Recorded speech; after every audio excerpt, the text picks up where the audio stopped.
What's going on, guys? Welcome back to LOI Fan TV and episode 4 of Cautiously Optimistic. I'm joined today by Liam once again, and we are joined by a very special guest, Shamrock Rovers fan, Adzi. You had to get him on this week. Huge game this Friday evening. Adzi, how you doing? Not too bad. Just taking over at this stage and looking forward to Friday as per, so can't wait to get going with it. We'll be chatting about all that, and we'll be chatting about the Pats game as well later on in the episode. If you can drop a like, guys, it'd be much appreciated. If you can hit that around that 50 like mark, that'd be super. And then if you can subscribe as well, that would be brilliant. Really do appreciate all your support. But let's start with the breaking news that has happened in the last hour or two, I believe. It's been rumored for the last few days, but it has come out in the last hour or so that Stephen Kenny has signed his new contract. I believe it's till after the Euro 2024 campaign. Fantastic news, really, for all Irish fans. I know there's the odd one or two that still might not think he's the right man for the job, but overall, it's a super news for Irish football. Don't know who wants to kick us off. I'd used to, but I'll let Liam go first. Yeah, cheers. In terms, I think it's great, really, for Irish football. Like we're in Luxembourg, we've seen it kind of as fans, even watching on the telly, like the complete transformation he's done on the pitch, like not hoofing the ball, everything like that. And then obviously the breakthrough of the young players, kind of as the likes of Hendrick and McLean and all are kind of pushing in and like getting older. It is great to see the young lads coming in and having some pride, really, wearing the jersey. I think it's great, really, that Kenny's got a new contract, and it seems to be more of as the time goes on, there's a bit more of a pool of talent coming through as well. So I'm really interested to see how he gets on with the young lads really coming through the ranks. Yeah, absolutely. Adzi? Absolutely. I've been a massive Stephen Kenny advocate ever since he got the job. I know it got out to a shaky start, and I can't remember how many games it was without a win or something. I think one win in 14 or something outrageous like that. But I think it's evidently now with just even watching clubs at the moment that when you give a manager time to implement a style and implement a way of playing for younger teams, for youth teams at international level, and even teams at academy level or Leinster Senior League teams, etc. So he's implementing a style of play that everyone's kind of buying into, including the fans and including teams from all around the country. I think as the games went on, especially the bigger games against Portugal, like that you said, the Luxembourg game, I know there wasn't really much to play for, but an away game like that where the fans are back and you're playing exciting football, and now we're going into a Euros campaign, which a lot of people are very optimistic about. I think Kenny has kind of silenced a lot of the doubters. There's still, as you said, there's still one or two out there, which I don't really understand at all, especially with the way he's transforming the way we're playing and giving the team what I lacked for a long time, which is just a sense of identity of how we play. So I think it was inevitable for him to get the contract.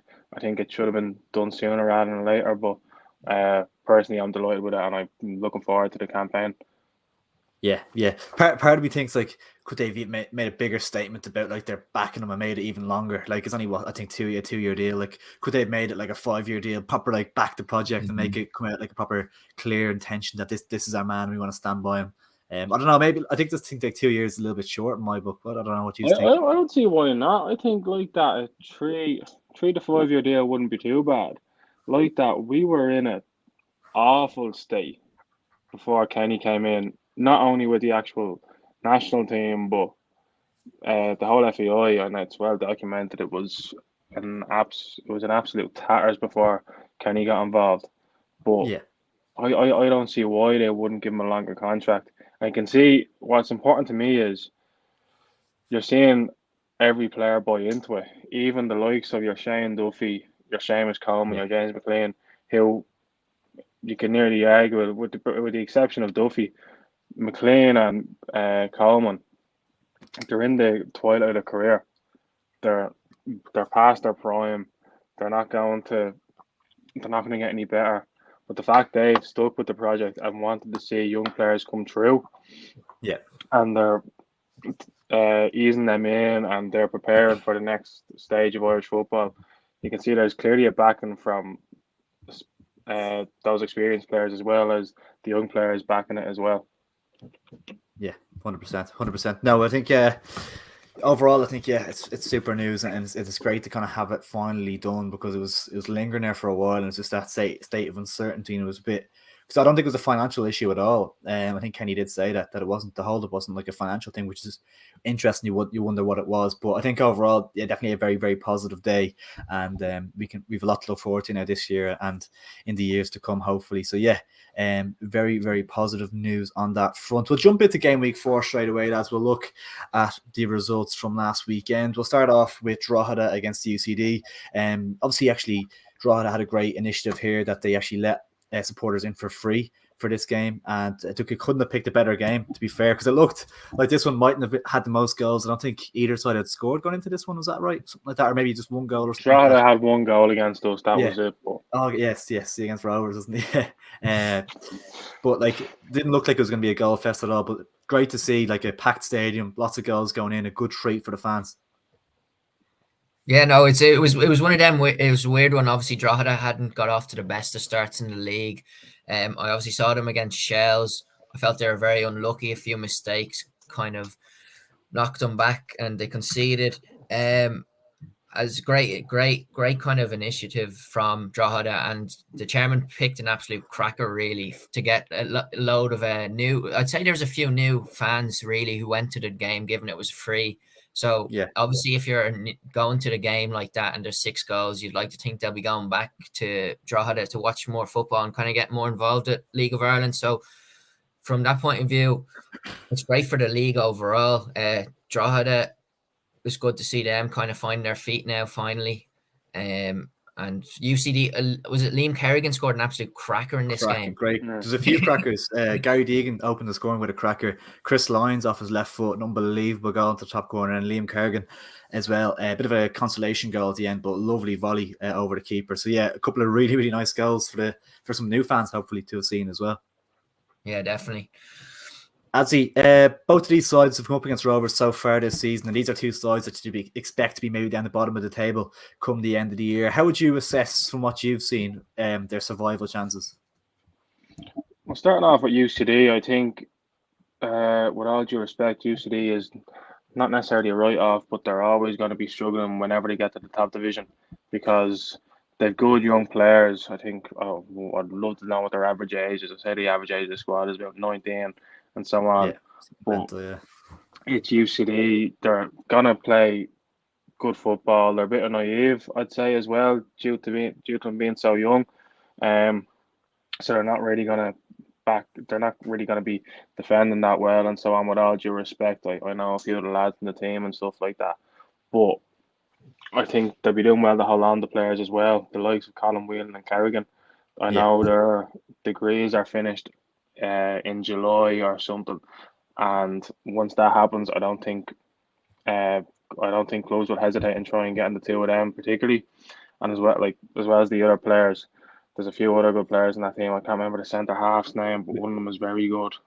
We've seen Rovers as well, like, dip into the UCD market before. Could you see it again this summer? Oh, absolutely! Like we've done so well. Who have we got in the past? Gary O'Neill, Scales, Ferrugia, I think, is it? Yeah. Gary O'Neill, Scales, Ferrugia. But if we want to delve even further back, Ronan Finn was alumni. Kieran Kilduff was alumni. There's a lot of players, not only for Rovers but throughout the league, that have come from UCD. Like if they manage to ever keep a squad together, they'd be doing fantastic. But unfortunately, can't. Regards to Drogheda probably have a bit more stability and so on, and they have that experience with, the likes of Gary Deegan. I know they've lost a good few lads themselves, but like that, when we played them the other week, they put it up to us, very much so. They had us on the edge for a good 5, 10, 15 minutes, and especially when you have those experienced players like Drogheda have, they're going to fight to the end, and it might be a dogfight for them this year, but I'd say it'd be more of a dogfight between Drogheda and Finn Harps to see who avoids that 9th place spot anyway. But I really appreciate you not mentioning Shells for that dogfight. Thanks a lot. Wait and see. Don't miss out. Yeah. Speaking of Shells, we'll move on to them. Obviously, they actually played against who's looking like they're going to be our title contenders this season. That's the Derry City. And this one, I thought, I was just looking back at it. Obviously, I was actually at the Rovers Pats game, so I wasn't at this one live. But looking back at it, Cameron Dummigan, I thought, I'm not sure if you saw this tackle, but that's 2 feet up. High challenge early on in the game. I thought he should have been sent off for that. A little bit controversial there. I thought it was definitely a red card, and that can change the game on its head. Then, obviously, Derry weren't actually at their best really at this, but they still got the result, which shows a kind of a sense of character and that they might be in it for the long run in this title challenge, because they haven't been up there for a while now. But obviously, the McAlennies and Duffys, you bring them in, they're going to be able to drag you into the kind of title races and have that character to get through the tough moments and score big goals. From Shell's point of view, the keeper very, very suspect for the goal though. Lewis Webb, and I think I really struggle with the Brandon Clark situation. Top goalkeeper, been a League of Ireland legend really. He's such a legendary goalkeeper in the League of Ireland, not getting his game, and this young fella, I know, giving the young fella a chance, and it's a couple of mistakes now though. It's tough, and this one in particular, very, very disappointed with this goal that went in. And yeah, in terms of the final third, then Shell's really lacking a goal scorer for me. That's just kind of sums up the game for me, and it could be a problem coming towards the end of the season when you need points. I think lacking that goal scorer, it's going to be an issue. I think Dan Kerr, Sean Boyd, they're not the most prolific, and I think Shells could struggle in that department. I don't know what you make of the situation, but obviously for Shells, like, they could have got a point from this. You're looking at it from a completely different perspective. Then a point from this would be a fantastic result. But I start off with you. I'd see what you make of Derry City so far this season. Derry are good, like that. They have a lot of character and so on, but it goes back to the investment they've had before the season. They've gotten good players in, like you mentioned, McAlady and Duffy, but like that, adding the likes of ex-Rovers, Brandon Kavanagh, Dummigan as well. All like, I know Kavanagh's Dublin, but say like Dummigan, I think he's I don't know if he's from up there or not, but it sounds it. But they're just adding pieces by pieces. The only thing I question, the keeper is good as well. What's his name? Brian. Yeah. He's very good. He's very relaxed when he gets the ball at his feet, which is nearly every modern goalkeeper now. And how old is he? He's only 21. He's only 21, 22, I think. Yeah, he's in the under 21 setup, I think, isn't he? Yeah, he's very good. But he's so like that. As a goalkeeper myself, he's so relaxed, and he's very demanding of his players and very demanding of his own box and so on. So Derry themselves, they are going to challenge us. I would question them down the stretch of the season. I don't know if they have that depth yet just to quite nick it at the end. But obviously, it's going to be a massive challenge. Even when you go up there again, Derry's a tough place to go. If you get a win up there, even a draw up there, you're counting your blessings. You know what I mean? It's always a tough place to go up in the Brandywell, and they'll be having a good season anyway. Absolutely. Liam, what did you make of this result? It's kind of, I think most of us predicted the away win, but it made kind of tough work of it, Derry. Yeah, definitely. From my perspective, it was a very sloppy game. Like the goal kind of summed up the game. It was very sloppy. Obviously, the keeper had his say in the goal, and then it was very sloppy game really. I think Shelbourne are going to struggle without a goal scorer really, like an out and out. Like obviously Sean Boyd, we all know Sean Boyd's style of play. He's kind of a hold up player. He's not someone who's going to kind of run in behind, very pacey. Obviously Dan Kerr, similar enough player really to Sean Boyd. Sometimes you need that plan B, kind of be a bit more balls behind, stuff like that. So I think, as you said, they could struggle really for goals unless they start doing what Rovers do and share the goals around. That's the plan, isn't it? Looks like that's the plan. Like hopefully you're looking at McAnuff to pick up a few and Moylan to get a few and the likes. I think Duff is kind of basing the team off that kind of Rovers style, the 5 at the back, the kind of same kind of system as Rovers. But I suppose he started though with the under 15s at Rovers, and like by all accounts, Duff is a great coach and knows what he's doing, knows how to play football, knows how to set up his teams. But like that, it's probably just a feeling out process for him this early stage in the season as well. But at the same time, he doesn't want to get too far behind, otherwise he will be in that scrap. Yeah, no, definitely. Well, 2 former Rovers men up top in Sean Boyd and Dan Kerr. What do you make of them, Azzy? Do they have enough goals in them to keep us up? Nah, I wouldn't say so. Like Dan Kerr, I'd say is Dan Carr did good for us coming off the bench, but every time he started, he never really looked like scoring. He is a bit. He's a handful now. I would like to mark him, say 20, 25 minutes to go.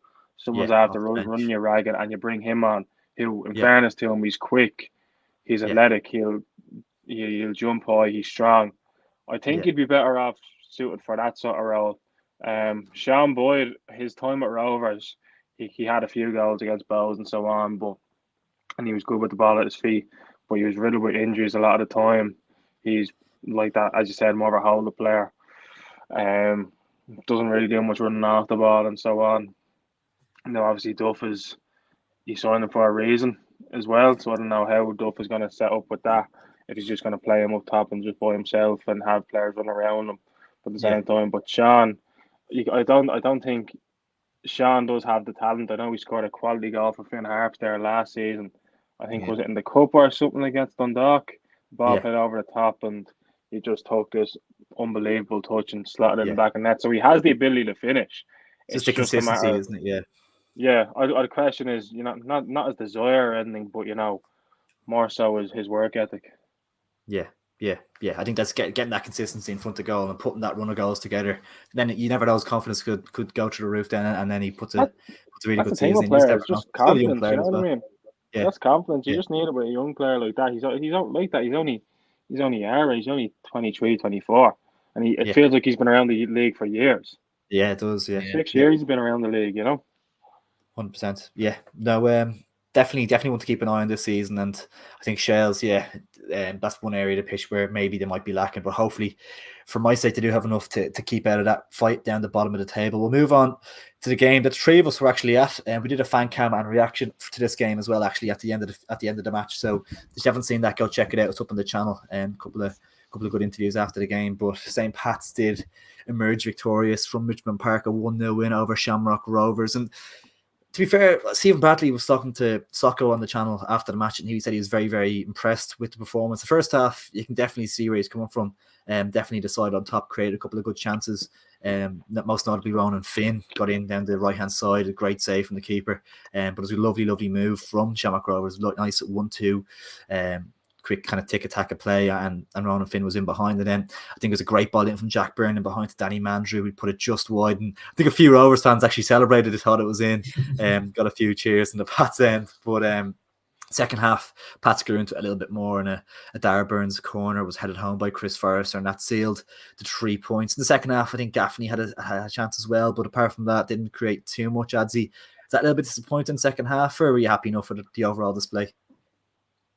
I thought it was a game of two. I thought it was a game of two halves. I thought we were excellent the first half. We could have easily been, like as you said, 2 or 3-0 up. Like I think first minute Jack Byrne played Mandrew in, and Phoney for his touch. I think he messed up his touch a good bit, and if only for that he would have been 1-on-1 on a fancy Mandrew in any sort of scenario like that. First half he played really well, but second half we just started off slow. We weren't getting the ball down, playing our football and stuff. I don't really understand where Bradley's coming from, whether it was a good performance or not, because I don't think it was.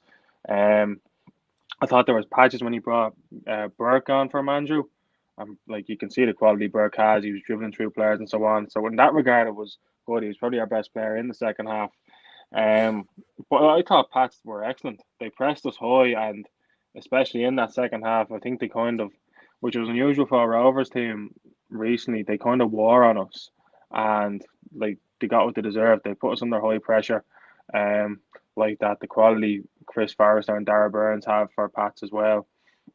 They were very good in the night. Chris Forrester has had a resurgence in his career, and he's just shown why. He's just shown not glimpses, but he's shown sort of like another prime he had, like he was in 2014, 2013, and he's just showing how good he is, and no excuses for that. Second, like that, I thought was poor from Rovers in the second half. Again, Bradley probably doesn't know his best team, and he's trying to incorporate all the lads. There's a video going around of when Burke came on for Mandrew. Mandrew was, throwing the arms around the place, going mad, and I don't really blame him. I know Manju's the type of fella, he can play off it for 94 minutes, but then the 95th minute he'll score you an absolute worldie to win you the game, and so Yeah. on. I thought the second half, like that. I thought the second half was disappointing for Rovers, and so on. So I'm just hoping now, after two big losses like that, we can incorporate a better team and try and hope Bradley starts to know his best 11 and the best players to play on the pitch at the same time. And like that, Gary O'Neill, go on, yeah. So yeah, I was touching on that as you were just saying, kind of about Andrew kind of looking up unhappy coming off the pitch. Was it Graham Burke? Did he score a goal on the Monday night? It was against Strata or something like that, and celebrate in front of Bradley or something like that. There seems to be a little bit of kind of not unrest, but a little bit of kind of unhappiness about playing time maybe. And you're looking at the bench. You've Richie Towell there. You've Graham Burke there. These players can't be happy sitting on the bench, really, can they? No, not at all. Especially with I'm questioning Richie Towell. So I don't know if I don't think he's been good enough for us, to be honest. But he had one goal in Europe last season, but I haven't really rated him. Like, he's not really in football shape. He's in good aesthetic shape, all right, but he's not good football shape. WWE wrestler, like. Yeah, like he's built like he's a bit like a supermodel, and fair play to him. But at the same, that's not going to win you a league title, even at this level. You know what I mean? He's I don't really. Sounds terrible. If Richard Held as well for grand, but I'm not really concerned about him. I'm more concerned about Graham Burke and where you're going to put him in the team, because like that, he had a go. He scored the goal against Ratton on Monday and kind of pointed to himself and said something towards the bench and whatnot. And you could see his frustration. Even Ronan Finn came up to him afterwards and had a word. Personally, I don't understand why Bradley doesn't do like a three up top with Mandrew, Burke, and Byrne, and just kind of have them play like the way City play, because they're all our best players on the ball, and just kind of have them in a free roll. So 5 minutes, say Berkey goes over to the right, Jackson the centre, Mandrew on the left. Every 5 minutes, rotate that or whatever. I think that would cause defenders havoc and so on. You're not getting the ball off the three of them. They're both very good on the ball. Berkey, he's not the paciest, but he'll keep the ball for you. Mandrew, he'll keep the ball if he has a bit of pace. And Jack, everyone knows what Jack can do and so on. And all three of them can get a goal from anywhere with you. So I don't know why he's doing that. I know Gaffney, he's great with the running and whatnot off the ball, but I'd rather play those three lads up top. You're never going to get three players like that. Especially now with that sort of ability at Rovers. You know what I mean? We're lucky to have them, so let's use them. And you can have Brent Green and Gaffney, the likes off the bench. Then Liam, you're at the game as well. What did you make of? I really think Tim Clancy kind of did his homework on Rovers and kind of let them have the ball in areas like they're passing the ball in their own half and stuff. They're not going to be threatening from there really. And then they kind of closed them down, kind of high pressed them in the areas they needed to do. I think Rovers really didn't have their shooting boots on the evening.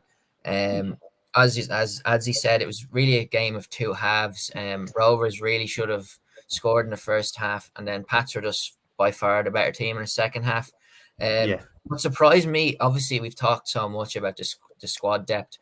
Sean Gannon obviously had a very good game against Drogheda, scored, and then is dropped. So they're obviously, as he's going back to you, Ross, if you're a professional footballer and you're putting in good performances and then you're dropped the next week, you know what I mean? It definitely has an effect on you. So I'd say it could be troubling times, not just for Bradley, but for Rovers, because it seems to be having an effect because they just have the quality they have is just unbelievable. And if, as I said, you're playing good and you're dropped, you're not going to be the two best pleased, really.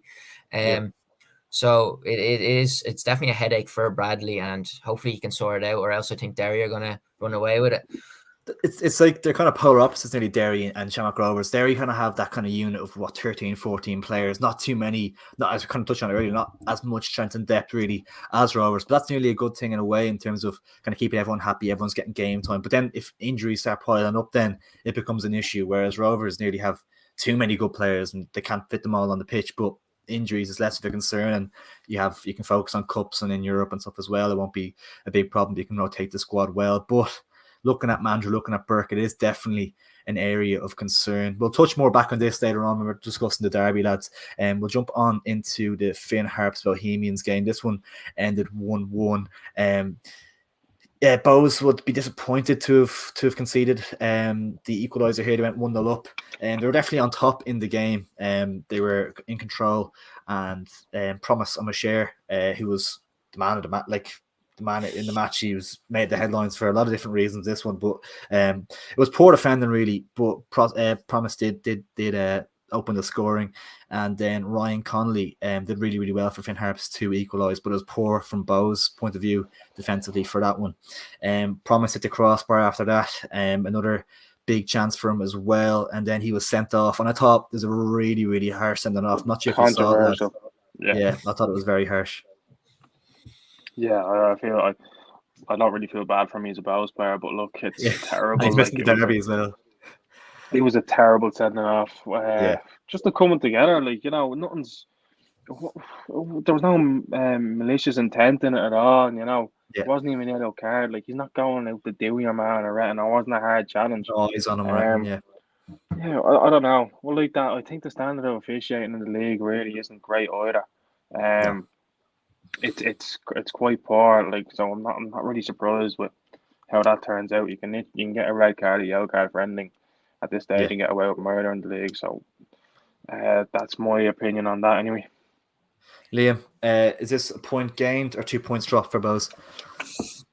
It's really tough. Like that's a very tough question. I haven't been impressed with Bows all season, as I keep saying. Seen him in pre-season, everything like that. So I'd say it's probably a point gained, really, going away from home up to Donegal. But in terms of that red card, they can't even appeal it because it was 2 yellow cards. Like, if it was a straight red, they could. Is that why? Yeah. Yeah. So it's shocking. And he misses the Dublin derby on Friday. So I'd say the Rovers fans are delighted because, from my point of view, Bows are kind of putting everything on Promise to be kind of the next kind of Georgie Kelly, the man who's going to be the kind of the target man, the main man, really. And the fact he's out for the first Dublin derby of the season is not going to be great for Bows. But I'd say it's probably a 2 point gain maybe for Bows. Lenny says Liam just doesn't like us. I'm not sure if anyone. I'm not sure if either you know the answer to this, but does Promise miss the game against Shells then on Monday night as well, or is it just a 1 game ban? I think it's only a 1 game. It was 2 yellow cards, only 1 game, isn't it? Yeah, I'd say surely.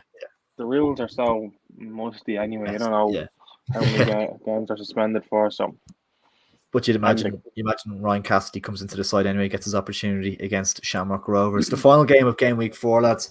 Sligo Rovers 0, Dundalk 0. Not much to really report on from this one. 2 kind of evenly matched sides. In fairness, Stephen O'Donnell came out after the match and complained about the state of the pitch. And in fairness to him, it looked in dire condition. First game of the season. Was it the first home game or so? Very, very early on in the season anyway. For the pitch being that bad, Nick, is pretty poor form.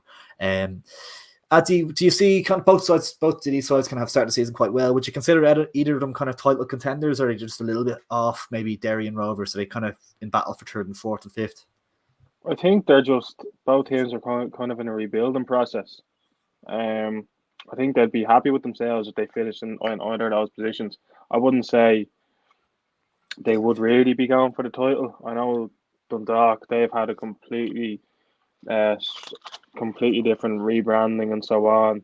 And Stephen O'Donnell come in, he's brought in a lot of players from Pats and, you know, a few old faces come back to Dundalk. I think he's just trying to, you know, set them up so they can go at it more so next year. And that Sligo, like that, I'd say, you know, filtering around 5th or 6th and that, they haven't really made any notable signs or anything like that, like they used to 10 years ago, and they're not the force they used to be. They're kind of still, they have been in a bit of rebuilding phase now for a few years and so on. I wouldn't be expecting much from them, but for me, it's about Dundalk kind of setting themselves a standard and just like it's a clean slate. So see where they can get this season, and then build on it from next season. Yeah, Yeah, no, definitely. So looking at the prediction table from this week, the table after game week 4. Soccer picked up 3 points, put them up top at 12. I picked up 4 points from 5, which is very, very solid week. Bring me up to 10 points, so put me into second. Tig picked up 4 as well, 4 points from 5. He's on 9. Griff picked up 1 point. He dropped from second to fourth. He's picking up 1 point, and Liam picked up 2. Stays at the bottom, just about on 7 points. Disappointing one, Liam. Oh, I need to start getting bonus points for showing up to this. I'm actually fuming. This week I'm gonna go with what I think and not for content and not to be different. So I'm gonna be back. Back on top. This one's real weird because a lot of people are going for away wins and stuff this week and a lot of away results. So we'll see what we're thinking. Let's jump into game week 5 anyway. We'll start off with Drogheda against Sligo Rovers. This will be an interesting game. Both sides be kind of coming into this kind of relatively positive. Drogheda obviously off the back of a great win. Sligo off the back of a 0-0 draw. Could be a tight one. Yeah, I think I haven't really given my prediction yet, but I think Sligo are going to nick this. I think Sligo, it's a weird one. They've lost a lot of quality players, but I think Liam Buckley is a good manager. He'll get the best out of what he has. He kind of reminds me of Keith Long. Like every season, Keith Long loses players, kind of gets the best out of them. I think Sligo, like their new striker, I think could score goals. That's a good player, Aidan Keena. Yeah, absolutely. Yeah. So I'm going to go for a Sligo away win here. I just think Sligo, they can't really judge them even off one game because their first game was obviously to Bows. Now was postponed because of the weather. So then the pitch was obviously in bad nick then from the weather. So I think I'm going to go for Sligo. And I've seen a lot of Drogheda as well. I've seen Drogheda live. I've watched them on the telly. Like, you know what I mean? I fancy Sligo here. Yeah. Adzi, who do you fancy for this one? I'd probably go with 0-0. I think, especially coming off the back of that performance, Drogheda will kind of be on a high, and they'll press Sligo. They'll press Sligo very high. I think Sligo will, though. They'll have the squad and they have the team to kind of see it out and be more so a point game for both teams. Yeah. I think I'd lean towards Sligo just about nicking it. Just after seeing Shells go down there and kind of getting the 3 points there, I think Sligo might be similar and be able to kind of keep Drogheda quiet. Drogheda will obviously be full of confidence and after scoring 4 goals, but I just think Sligo have enough just to keep them quiet. Your Greg Bulgers, your Gary Buckley's just to kind of break the play down every now and again and slow it down when it needs to be. I think they might have enough quality to nick a goal here. It'll be very, very tight. There won't be much in this, I don't think. I'm going to go for a narrow away win there. But yeah, it could really go anyway, that one. Be very, very tight, you'd imagine. Next up, we'll go with Shells against Dundalk, lads. Shells coming into this kind of disappointing with that Derry game. Similar, probably set out similarly enough, kind of maybe on the back foot, won't dominate possession, you wouldn't say. Dundalk looking to kind of get on the ball and try and dominate possession and be looking to get a breakthrough early just to kind of calm them down a bit. Whereas if Shells can just stay in the game for a long time and get on the break and try and create some opportunities on the counter attack, that's probably the best opportunity for Shells in this one. I think I went for a draw here. I think Shells might have enough just to sneak a draw, maybe a 1-1. What are you guys thinking yourselves? I think really Shells, as you just said there, you probably have that bang on. I think Shells will sit back, kind of try soak up the pressure. I think Dundalk definitely have the better quality, really.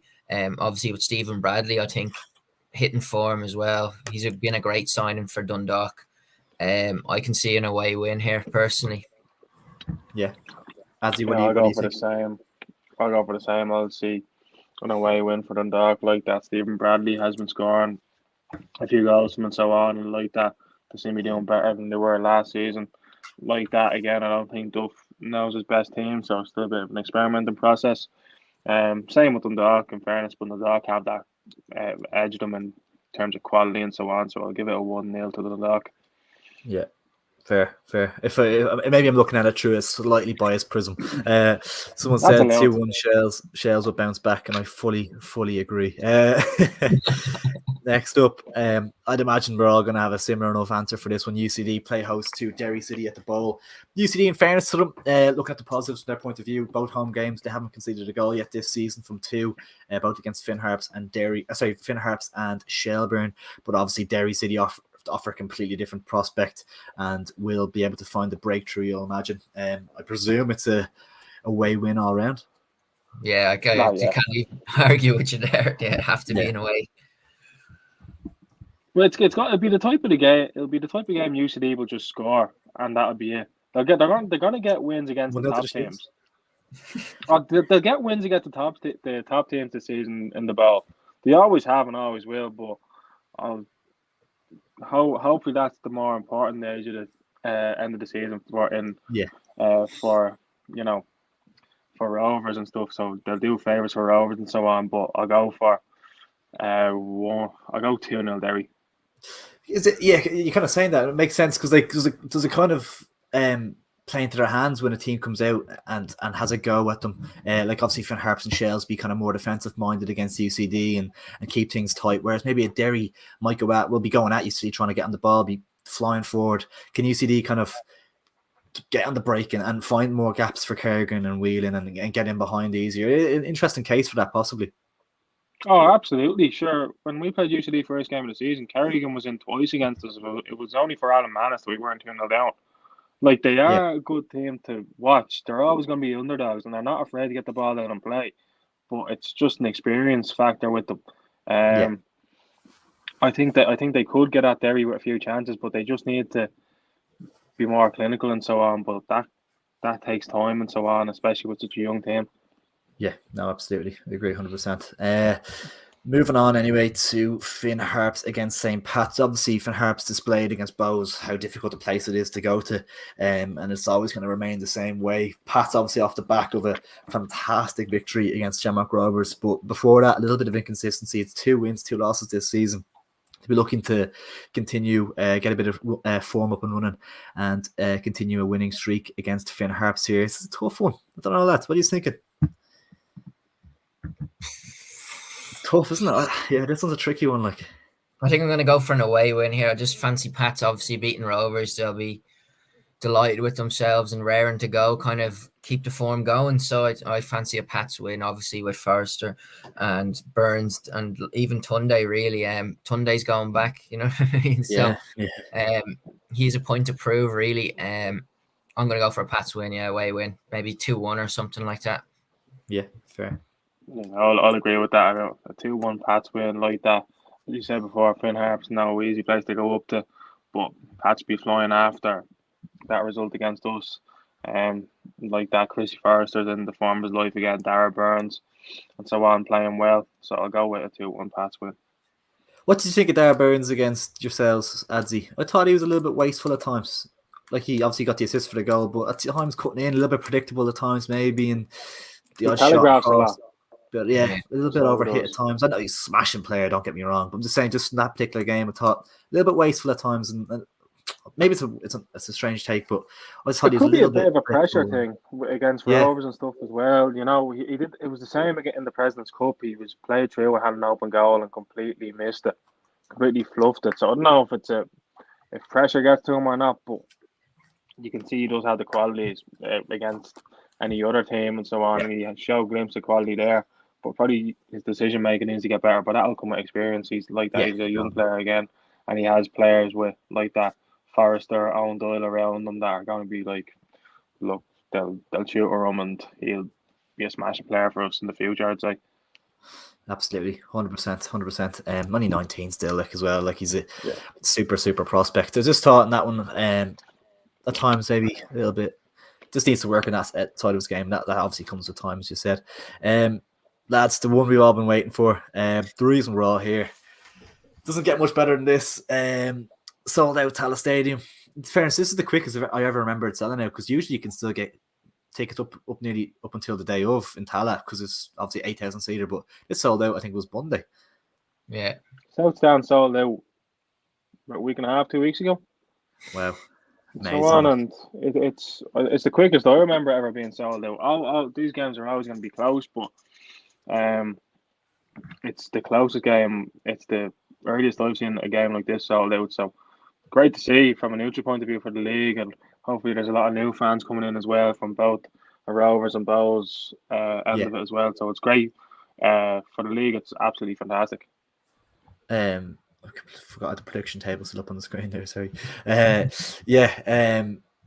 No, absolutely, it's brilliant. It's brilliant to see. It's going to hopefully be a great advert for the league as well. It's a shame it's not on the TV or anything. Like, it's shocking, isn't it? Don't get that. That's like that. They're going to be seeing a full crowd, and I don't know what it is. Like, it's this LOI stream is great and all, but you want to attract new players, new fans, into the league, and this isn't on RTA. Like, yeah, it doesn't make sense. It's going to be brilliant.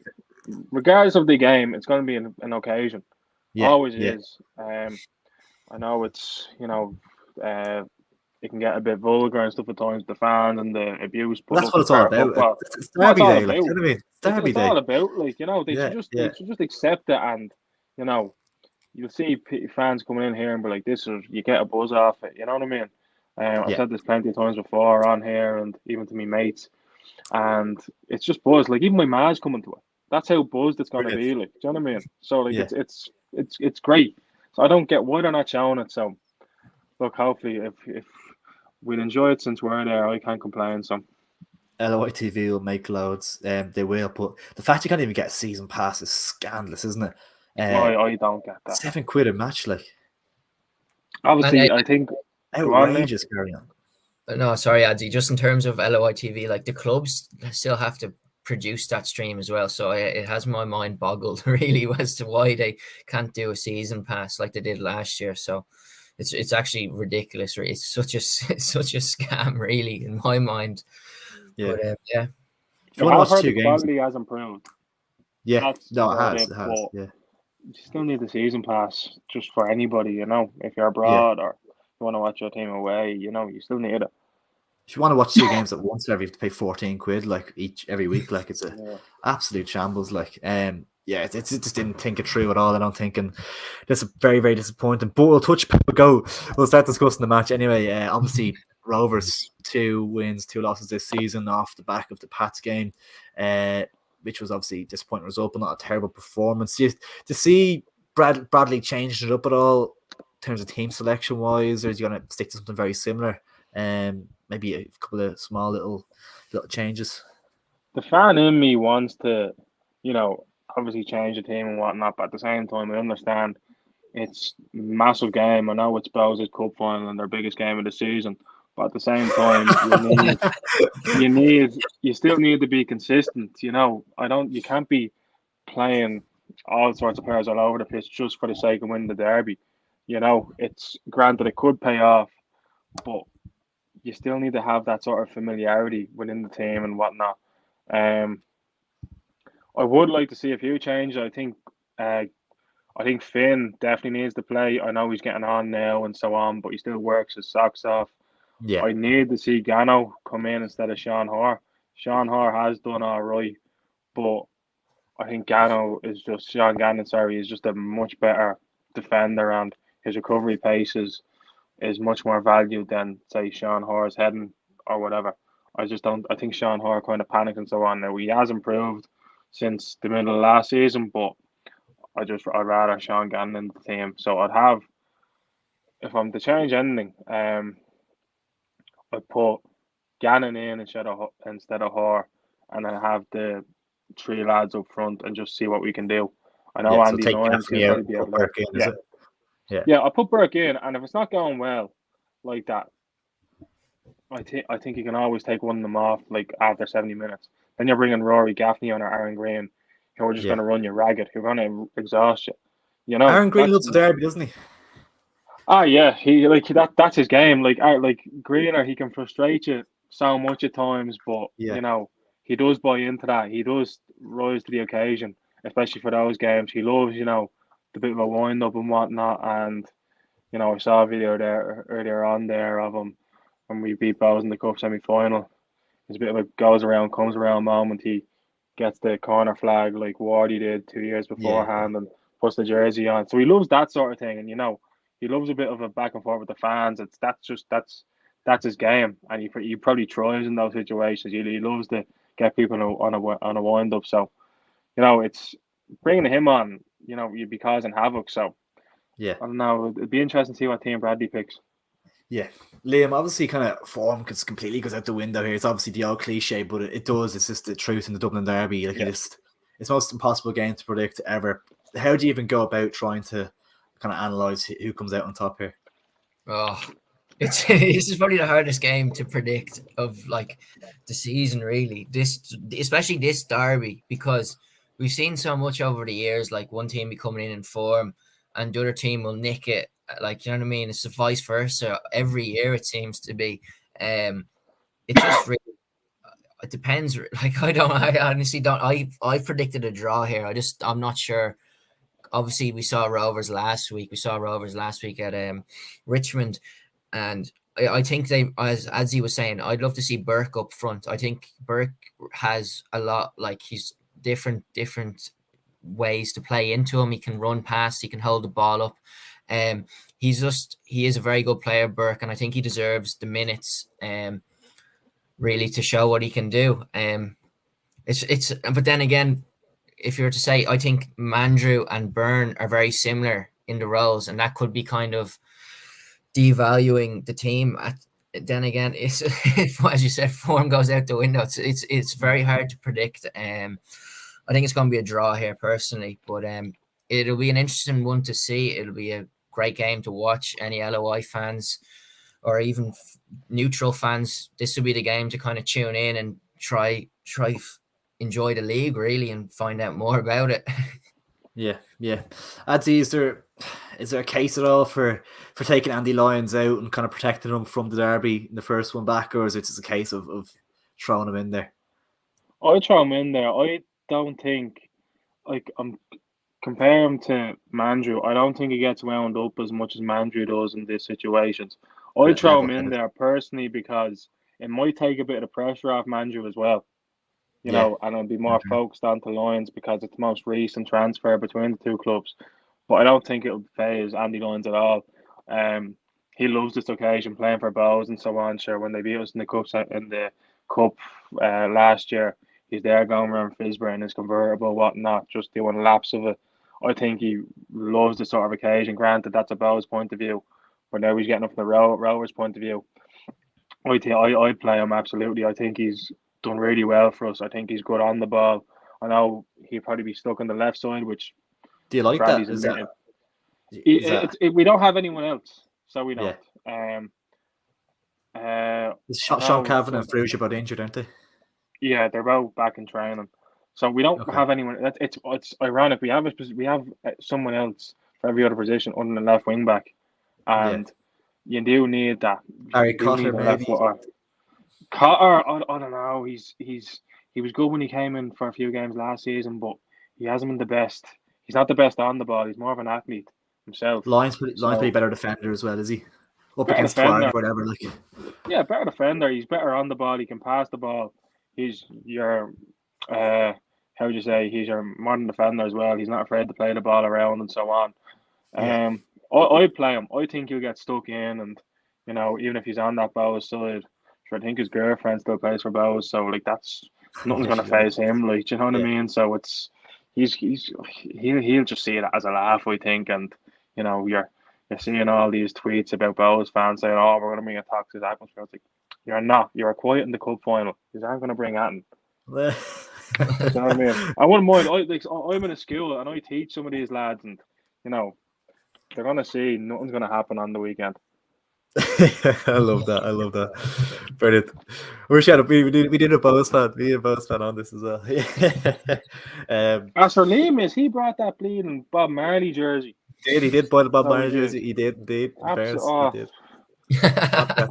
Bob Marley didn't even know who Bows were. He's no connection. Just hopping on the bandwagon once again. It is clutching at straws a bit, isn't it? Feck off, will you? We're the People's Club. Feck off, will you? You've done a lot of things that hasn't made you the People's Club. I don't need to get into them, and they know exactly what they've done, and so on. But no, Bob Marley, Jesus. I'll tell you what's going to happen. I'll tell you what I want to happen. All right, I'll tell you what I want to happen. We thump these now 3-0 or something. We thump these 3-0. Instead of full time, now build me up Buttercup. Just don't worry about it. It's gonna like That would be honestly, brilliant. they will get superb. wound up and they'll crawl back into their Fisbra or whatever, and they'll have nothing to say. They'll have nothing to say. That needs to happen. That is superb. If it doesn't happen, it doesn't happen, Rovers need to fold the club. Yeah, that's what needs to happen. There's no debate. That needs to happen. But they've already started the shithousery with putting Andy Lyons on the yeah. Oh, it's great. Sure, they So have good. Max Murphy. Apparently, he's Andy Lyons number 2, but no, not at all. He came from Rovers to Bows, didn't he? You don't hear much about that now, but can I ask a question here, Adzi? Come on. In terms of obviously Dawson Devoy is linked to it moves to the UK. If he came available, would you like him at Rovers? Very talented footballer, but with the squad we have now and what appears to be happening, not really, because we already have way like that. The depth is a bit of a problem with lads, throwing their hands up in the air and whatnot. So Dawson Devoy, like I love Devoy as a player. I think he's cracking, but I don't think it would be best in terms of the Rovers dressing room and just pile more pressure on Bradley to try fit players in and whatnot. He's not getting ahead of Watts now.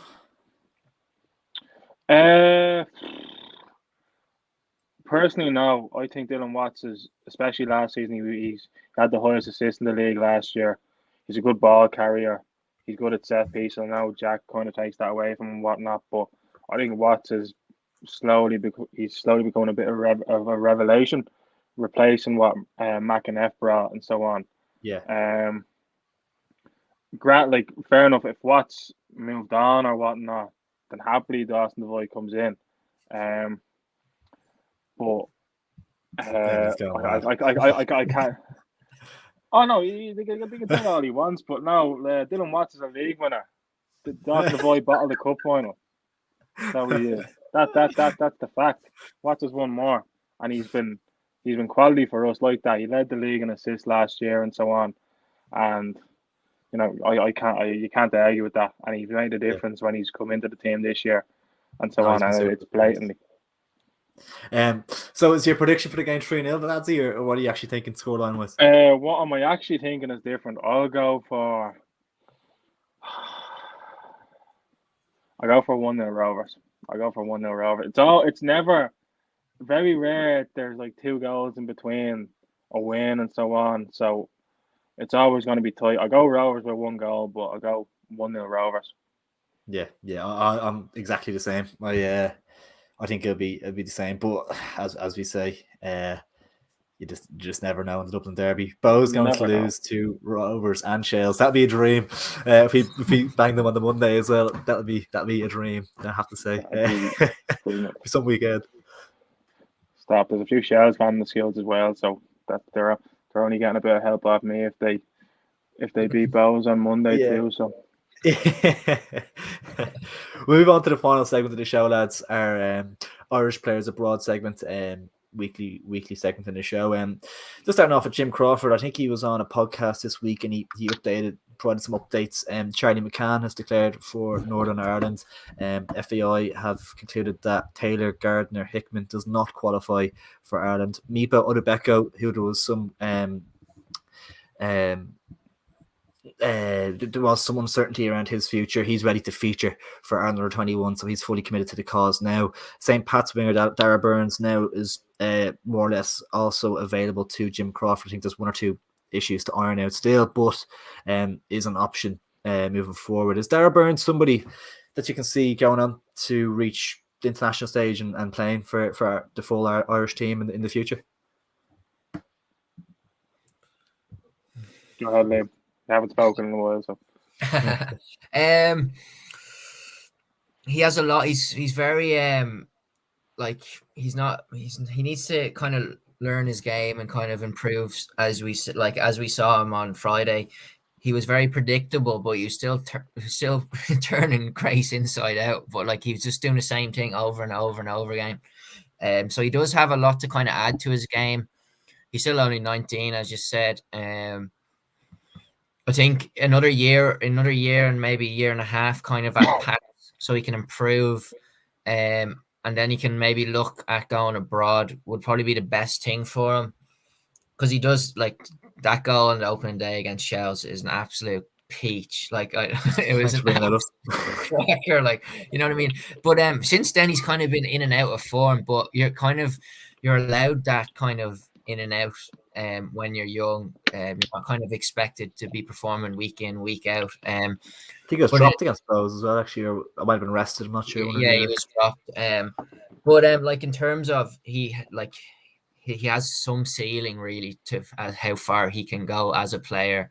But it's really hard to say now, given the talent that we have coming through, like the 19-year-olds, like Bazoon. I know it's Bazoon, but like, they're two different players, but like, there's still the difference in like experience and everything like that. I think it's very hard to kind of say where Darragh Burns, like under 21s level, 100% he'll be included. Yeah.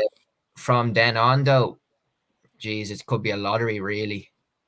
Yeah, fair. It really depends on how his career goes. But under 21s, 100% he'll be included. Yeah, no, he will. He will definitely.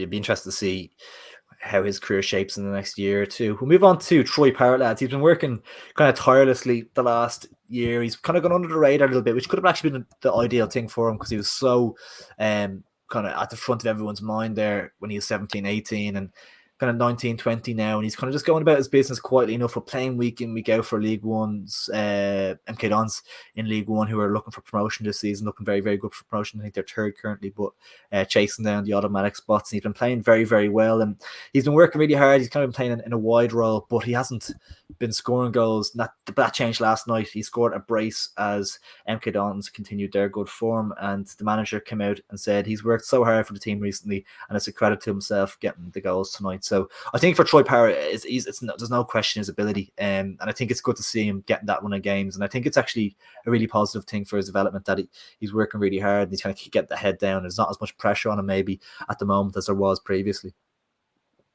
No, not at all. Like, when he was 17, 18 years of age on the fringe of the Spurs team, people were taping him to be the next Robbie Keane. And that can only make or break a player at that age. When you're hearing all that, you might get big-headed and whatnot. And, you know, I know Pochettino really liked him and so on when he was at Spurs. And I think, like, that, going in the limelight has absolutely helped him. Probably a bit of position change coming on the way as well, you know.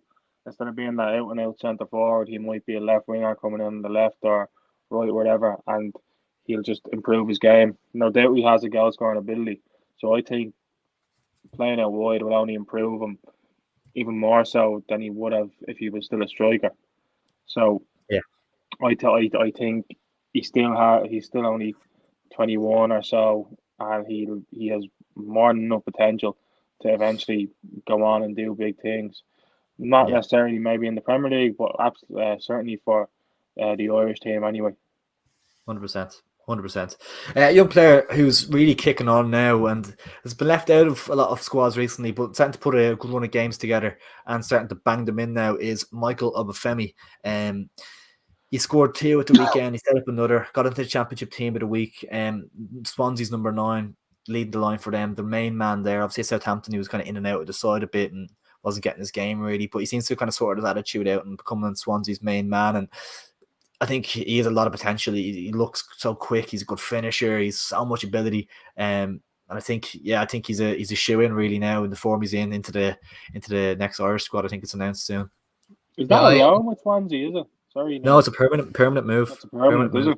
Yeah. In terms of me, like, obviously, I think Obafemi is a great player, very young. My only, like, he should really be in the next Ireland squad, but the only concern I really have is, does he get on with Kenny? I know, like, you know, when Kenny was in it, and he put him into the 21s, and then it was the whole, I'm not playing under 21s football. It's an interesting one. Like obviously Kenny mightn't rate his attitude or something like that, but I personally think he should be definitely in the next Irish squad.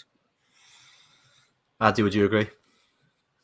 Based on form, yeah. Now, see what happens with his relationship with Stephen Kenny, because at the same time, Kenny's no matter how good you are, I think Kenny's just gonna pick you based on like that, what you're like around the dressing room, what your attitude is like.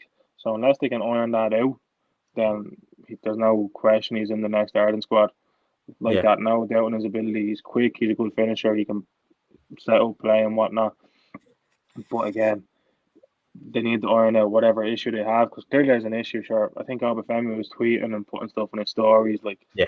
after squads were announced, laughing emojis or something along the lines of that. I'm only paraphrasing and whatever, but there's clearly an issue there, and no doubt both sides want to get ironed out, because Obafemi obviously wants to play international football for us. Stephen Kenny obviously wants the best players, and clearly he knows Obafemi is a quality player. So, let's hope now. Yeah. They can hopefully they had a phone call recently and hope they can iron it out. So let's see what happens.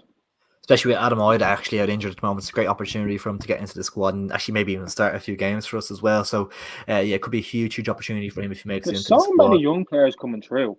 It's Yeah. ridiculous. Like, look at Derby, Jason Knight and Festi Obaselli. They are Unbelievable talent. fantastic for Derby. Yeah. And like that, like again, I know the situation Derby in are just, it's nuts, but Rooney's made the best out of them, and they're Yeah. playing fantastic. Who else? Even Jimmy Dunn off QPR. yeah, he's quality as well. But they've another Irish centre half Derby, Aaron Cashin, I think, coming through as well, 2021. As you said there, Jimmy Dunn at QPR looks great. He'd be surprised if he's not in the next Irish squad as well. It's so promising, and like that, they're playing at Championship League One level, but they're playing well at that level. Yeah. And like that, once their attitude is right and so on, they'll play well for us and play well against better teams. Yeah. No, so 100%. it's looking quite good for us. Yeah, no, absolutely.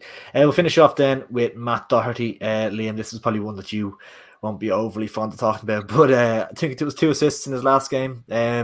Slight bit of a resurgence for him. Obviously, he's competing with Emerson Royale for a spot of right wing back there. Like, he's useless, so he's gonna get probably a run down the team. And he looked good. A couple of his assists were actually really, really good for, I think, both Harry Kane goals, but really good assists for Matt Doherty. Obviously, I think he's 30 now.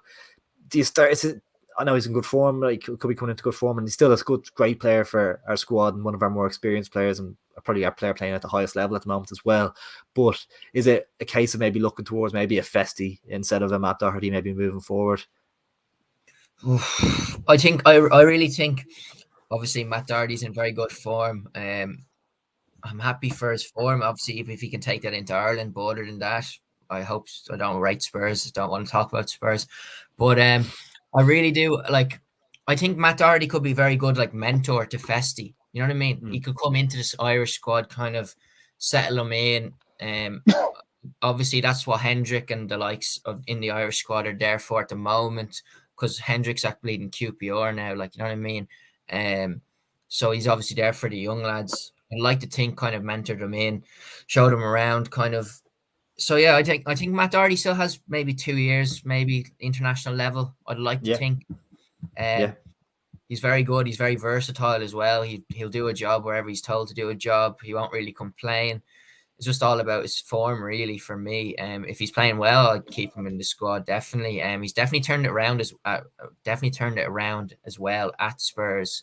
He had a bit of a shaky start to the season, everything like that. So it is good to see from an Irish point of view that he's doing well. So yeah, I'd keep him in the squad definitely. 100%. Adzi, you'd be similar minds as well. Absolutely, I'd based on form, absolutely play him like that. He's our player playing at the highest level at the moment, and he's playing well. Kane was full of praise of him the other night after the game. And even games before that, games against Leeds and so on, he's edged his way into the team. I know, as you said, he's 30. There's a bit of concern there, but at the same time, is he in the best form of his career? I don't think so, but surely it's up there.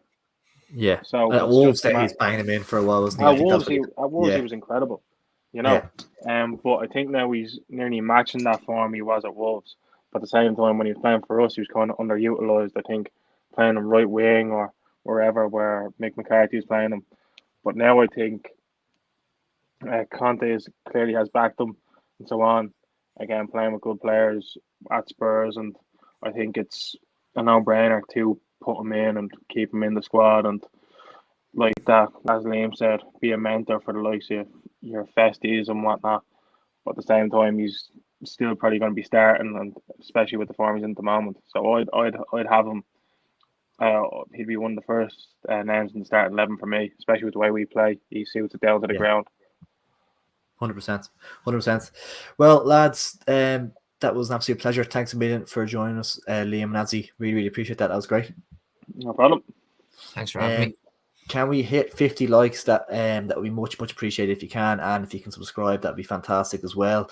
Adzi, enjoy the game Friday evening. Best of luck as well. It's a horrible game to try and enjoy. I've explained it to me dad. Like you can't enjoy this game until it's finished. Yeah, it's either gonna be horrid, and it's either gonna be more horrid or the best you'll ever feel in your life. So look, we'll see what happens. But like that, great occasion. Looking forward to it, and you know, hopefully it's a good game for neutrals. But like that, I'm still hoping for that 3-0 and Bob Marley at the end. Yeah. Lovely stuff, lads. Absolute pleasure as always. And we'll see you all very soon. Thanks for tuning in.